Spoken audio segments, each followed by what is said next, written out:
May nagpadala nga pala sa atin ng mga brooch or pin accessories na napaka-cute na maaari natin magamit na palamuti sa ating mga infinity dress. At sana mapadalhan ulit tayo ng marami, the Candyman.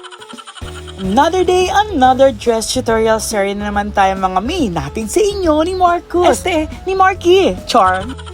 Ang motif nga pala ng ating client ay rusty brown. Ang tawag nga pala sa infinity dress na are ay double tulle with ruffles na gagamitin ng ating client para sa kanyang maid of honor, na ang kulay naman ng kanyang mga bridesmaids ay rusty orange. Napakasarap nga lang talagang tingnan ng kulay na ito. Napakakalma lang talaga ng atake. At ayan na nga ho, inilalagay na natin ang pin or brooch accessories. Super cute lang talaga which is napakagandang design sa ating convertible dresses. Napakaraming design nito. Click nyo lang ang yellow basket para makita nyo ang napupusuan yung design. Lahat ng design na iyan ay bagay na bagay sa kahit anong kulay ng convertible dress natin. O diba? Conservative type lang ang atake ng ginawa nating design dahil marami ang ayaw na makita ang kanilang nanggigitatang kilikili.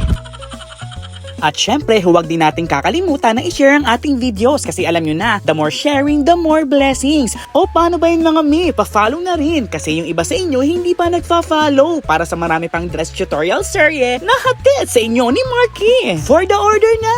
Wow, wow, chari!